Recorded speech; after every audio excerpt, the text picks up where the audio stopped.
What's going on, everyone? This is DerekJ Speaks, and today we are talking about the latest episode of Friday Night SmackDown from July 7th, 2023, live from Madison Square Garden in New York City. A show bookended by two incredible segments involving who else but the Bloodline. We opened the show with the tribal court, the trial of Roman Reigns, the tribal chief, coming after Money in the Bank this past weekend, where Roman Reigns suffered his first pinfall loss in 3 years at the hands of the USO'S, specifically Jey Uso. We opened the show, the USO'S were out there, they get interrupted by Paul Heyman and Solo Sikoa. Soon after, out comes Roman Reigns, cut to commercial, they come back, and the trial commences. Roman is trying to put in his manipulation tactics early on with the USO'S, but they aren't having it, and they cut to a video package showcasing all the times that Roman Reigns has manipulated the USO'S, has verbally abused them, and not even just the USO'S, also times where he did the same thing, either verbally, mentally, or physically abusing someone like Paul Heyman, his own wise man, or even Solo Sikoa. So showing a history of Roman being this narcissistic, egotistical maniac against his own family. And they cut back to the arena, they cut back to the ring. Roman Reigns is in there. The crowd is chanting, "You fucked up," which, of course, the Fox censors didn't like, so they just muted the entire audio. And then as Roman explained himself and was trying to defend himself, the crowd was chanting bullshit, which also got censored by Fox, even to the point where it was still muted while Roman Reigns was talking a little bit, which was very annoying. But Roman was basically saying how the USO'S were out here to embarrass him. They're showing his lowest moments, and they're showing moments of him being this way because it's what is necessary for him to be the tribal chief. He said that that's not who he is, but it is who he has been forced to be because of the burden that he has to carry as the tribal chief, supporting his own family, his 5 children, and the children and families of Jimmy and Jey and everyone, and how the elders of the Samoan dynasty, so to speak, have bestowed this responsibility onto him.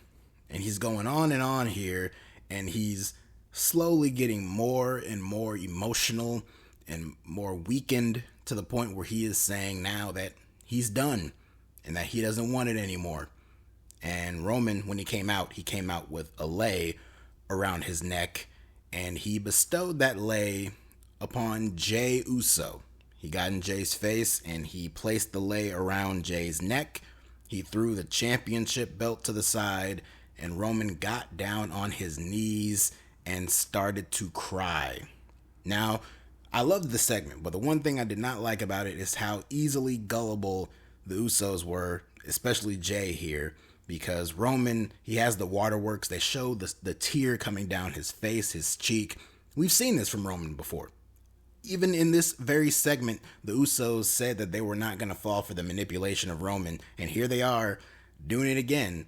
But that does go to show you how much and how strong of a manipulator the Roman Reigns character is. That even when the USO'S, they've beaten him, they've separated themselves from him, they're not going to fall for it.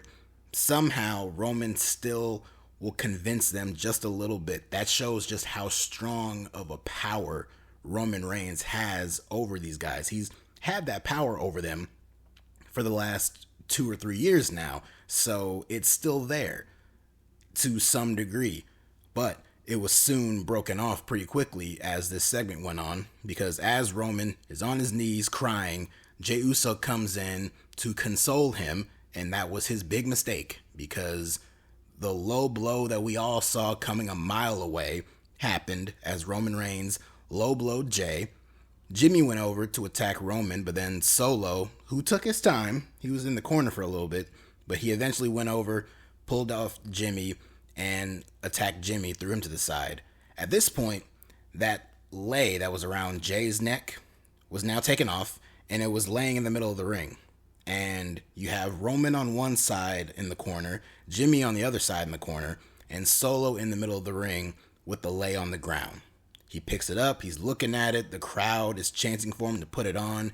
He lays out Jimmy, and as Solo and Roman come face to face again, there's a bit of a tense moment here because he doesn't outright hand it over to Roman yet. And at this point, Jey Uso interrupted it. He attacks them. But then the all-out beatdown of the Usos commenced at this point. They tried to fight back as best as they could, which I liked. Usually when segments like this, they just get beat down, just a long-lasting beatdown. Here, the Usos, they were trying to fight back, but it was just not in the cards for them. At one point, Solo tied up Jey, tied his arms up in the ropes on the apron on the outside, so he was forced to watch as Roman just mercilessly beat down Jimmy. He bashed his skull in with the championship belt.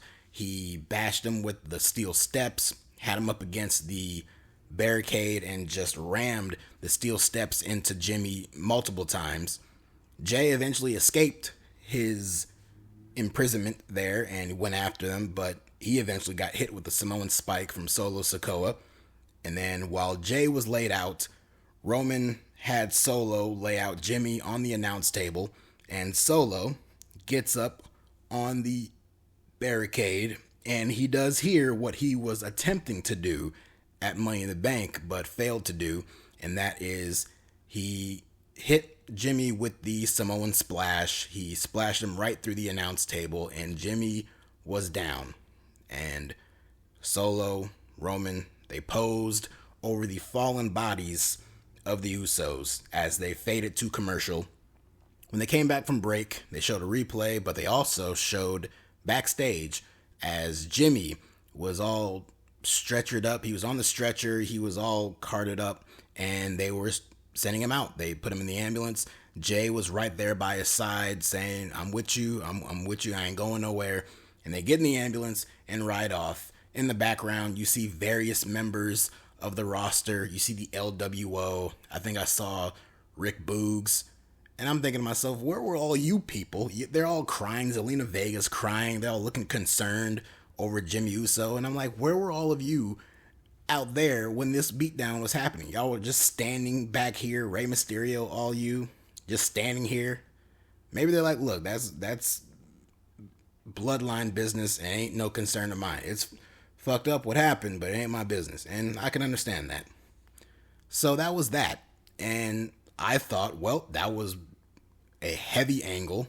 It was a wonderful, heavy, intense beatdown of the Usos from Roman Reigns. And it was exactly what it should have been. Roman Reigns, coming off of suffering his first pinfall loss in 3 years, the first time we see him back on TV needs to be the very next show, and he needs to be made to look like a killer, a monster. You need to remind everyone that, yeah, he might have lost, which he did in his promo. He said he might have lost, he might have taken the pinfall, but he is still the champion. And even more so than that, he's still the tribal chief. He's still this very dangerous individual, and they showcase that here in this segment.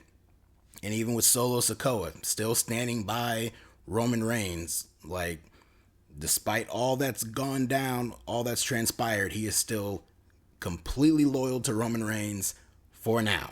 We had some subtle teases in there, but for now, Solo is still a loyal soldier, and the Usos are now disposed of by Roman and Solo. But coming out of this segment immediately, coming out of Money in the Bank, I knew Roman versus Jey was going to be the move for SummerSlam, but especially coming out of this with Jimmy being taken out, being stretchered out of the building. This puts Jey in a position to where he has to come back and get revenge. I did not think it was going to happen on this very same show, because later on in the night, we are having the main event match with Edge and Grayson Waller, and the match happened very early. It was about halfway through the match, and it's like 9:40, 9:42 or something like that. And I'm thinking to myself, there's no way this match is going to go 25 or 30 minutes. So clearly something else is happening on this show. It's just a matter of what. And midway through the match, we hear Michael Cole on commentary saying and announcing that Jey Uso has returned to the building. He's returned to MSG, and he's back in the building. And then after the match, we had a backstage segment where Paul Heyman approached Roman in the locker room and told him that Jey is back in the building. And that, well, Roman said that if Jey wants to find him, he can find him out in the ring. And so the closing segment of this show, right back to the Bloodline, right back to Roman Reigns. He asked for MSG to acknowledge him again, and then they were interrupted by the Usos theme music. They were looking towards the entranceway, but then Solo noticed up in the crowd, Jey Uso was coming out that way. And of course, we've seen Jey Uso come through the crowd multiple times before, so this was no big surprise here. He immediately leaps over the barricade onto Solo Sikoa, takes him out, sees Roman in the ring all by himself, grabs a chair, and as he gets in the ring, Roman attempts to hit him with the belt, but then Jey sidesteps that and hits him right in the gut with the chair, tries to unleash on him with the chair, but then Solo gets back in the ring and stops that. Roman escapes. He retreats up the ramp and out of harm's way, leaving Solo Sikoa to get murdered by Jey Uso here. Just Jey bashing Solo Sikoa with this steel chair over and over again. A brutal beatdown from Jey Uso on his own little brother. So all this family on family violence here. But as Roman escaped, he escaped without his championship belt. Not the two old belts that Paul Heyman carries around, but his new, fresh, mustard-colored championship belt. Left that in the ring for Jey Uso to pick up, and he held it up for a little bit. And then Jey gets on the mic and tells Roman basically that he is going to be the judge, jury, and executioner going forward, and this is now going to be trial by combat. Jey said that he doesn't care. It's not about the brothers or cousins, wise men. It's not about all that stuff. It's just about him and Roman, face-to-face, one-on-one. And he told Roman that he better accept his challenge so he can whoop his ass yet again. And there it is. I thought this segment was probably going to happen on next week's show, but they did the whole thing right here, wasting no time. But it's laid out there. Jey Uso laying down the gauntlet, challenging Roman. Basically, the challenge is for his championship and for the match to be at SummerSlam. And if it wasn't clear before, it's clear now. This is going to be your main event for SummerSlam at Ford Field in Detroit this year. Roman Reigns defending the undisputed WWE Universal Championship against Jey Uso. And I said in my Money in the Bank review that coming out of that show, while it was a very big moment seeing Jey Uso pin Roman Reigns, and it was very good for them to show Roman is vulnerable, it was not good in the sense that, well, one, Roman got pinned before he lost his championship, which is not an ideal scenario. But two, Roman Reigns getting pinned by Jey Uso at Money in the Bank kind of spoiled the outcome of their SummerSlam match in that it does not really seem likely that Roman Reigns is going to lose his championship to Jey Uso. I know many people out there are going to fight to their heart's content for Jey Uso to be the man to dethrone Roman Reigns. I personally just don't see it happening. And I am willing to go along with this ride and see this story play out. Jey Uso has stepped up big time as a character on TV. His promos are excellent. He is just firing on all cylinders. So I'm very much looking forward to seeing how his character progresses in these weeks leading into SummerSlam, and even seeing what all we get from Roman Reigns. So the back and forth between the two of them. I'm looking forward to seeing how this story plays itself out on TV and even the match at SummerSlam itself. But I'm calling right now, I do not think we are getting a Jey Uso championship win at SummerSlam this year. So what's going to be the big thing to happen at SummerSlam? It could be Jimmy coming back. That's not going to be that surprising, though. I very well expect Jimmy Uso to not appear on TV until SummerSlam, to come out there to help Jey for a near fall spot, but I think that's all it's going to be. And if anything big happens at SummerSlam, it could be Solo Sikoa finally leaving the side of Roman Reigns. I think even that is still a little too early. I still wouldn't do that just yet. I would hold off on that for a couple more months, but that could happen. But more or less, I do not expect Roman Reigns to be losing that championship at SummerSlam. But it should be a fun story. It was a fun story told on this show. And it was one of the only fun stories told in this show because as this Bloodline stuff started and ended this show, in the middle, not a whole lot of other exciting things. We had a Grayson Waller effect segment with special guest Edge, who Grayson Waller was trying to convince everyone was out there to announce his retirement, but instead Edge called out Grayson Waller as saying, you know, it's time for you to sink or swim on the main roster. You haven't had a match yet, and I'm competing tonight, and my opponent is going to be you. So later on in the night, we had Edge versus Grayson Waller. They had a pretty good match, a very good showing for Grayson Waller, but he did not win. As Waller was attempting to hit his somersault stunner, he dove through the ropes and came up and got hit with a spear from Edge, who got the 1-2-3. So Grayson Waller lost in his debut match on the main roster, but he did get the rub from Edge afterwards, as Edge got on the microphone and he told Grayson Waller that he swam. So gave him his props there. And look, Grayson Waller, he has not wrestled on the main roster up to this point, but in the last week alone, he had a segment at the last pay-per-view with John Cena. On this show, he had a segment with Edge and then wrestled Edge and hung in there with him. Edge gave him a lot. He gave him a lot of offense and he made him look very good. Could it have been cool to see Grayson Waller win? Of course. It would have been a nice moment for him, but it is what it is. He still came out of it looking good. And all of this is doing a lot more to make Grayson Waller look like a star than anything they've done with Austin Theory. Speaking of which, Austin Theory was on this show defending his US Championship against Sheamus. A decent match, had interference from Pretty Deadly and the Brawling Brutes, but in the end, Theory got the win with a roll-up via pulling the tights on Sheamus and retained his championship. The fans like Sheamus. Hell, I like Sheamus, but don't nobody care about Theory, man. This is the same man who beat John Cena at WrestleMania this year, and no one cares about this dude. It's a shame, but it is what it is.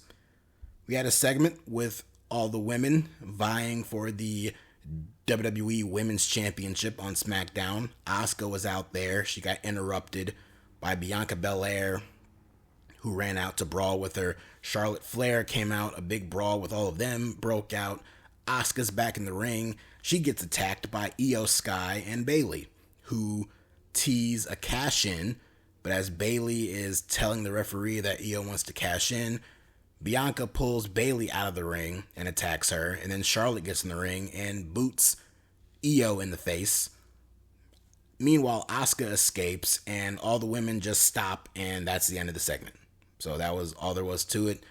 Maybe there was supposed to be more that happened here. Honestly, it wouldn't shock me. That Bloodline segment that opened the show took up the first 35 to 40 minutes of the entire show. So it's very likely time got cut from other things on the show, but it is what it is. We had a match with AJ Styles and Karrion Kross. This was probably one of the people or one of the segments that got cut that lost time, because this was a 2-minute nothing burger of a match that AJ Styles won with the phenomenal forearm. So Karrion Kross is just completely wasted on this main roster run that he's been having. Just a whole bunch of nothing that he's been doing. But that was the show. And one big omission from the show that a lot of people were looking forward to is Carlito. Because we heard reports weeks ago that Carlito had signed a new deal with WWE. And I believe it was Dave Meltzer who first reported that the idea was that Carlito would make his return and re-debut basically, on the July 7th episode of SmackDown. No Carlito. So could this have just been a case where Meltzer got it wrong? Very likely. Could plans have changed? They always do. Could time have gotten cut and they had to cut the Carlito segment? Also possible. But earlier in the day, we got new reports and new rumors circulating that Carlito could be coming back, but it's not likely that his focus will be on SmackDown. He might end up going to Raw, and he might be doing so to feud with Dominic Mysterio. Dominic gave an interview with Metro, and he talked about Carlito and talked about how that would be a very cool match or an interesting match for him. And he mentioned how the last time Carlito appeared on TV, he got in Judgment Day business at Backlash, and how basically Carlito has a receipt coming and he needs to stay away. He was basically warning Carlito to stay away from him in the Judgment Day. So that could be what we end up getting. Maybe we see Carlito on Raw this upcoming Monday in Buffalo. Who knows? But there was no Carlito on this show. But what we got on this show, at least as far as the Bloodline stuff, was really strong. I also enjoyed the Edge Grayson Waller match. I thought that was a very good match and a very good showing for Grayson Waller. Aside from that, though, nothing else really mattered on this show, but that's not what the show was about. It was about the Bloodline. This was a Bloodline show, as every episode of SmackDown every single week tends to be. They had the best segment. They typically do. And again, I'm looking forward to seeing what they do with Roman and Jey heading into SummerSlam. But that is it for me. Thank you for enjoying this quick rundown of SmackDown. If you like what you heard and like what you saw, hit that like button, comment down below, subscribe to the channel, and follow me on Twitter at DerekJ Speaks. Until next time, check you later.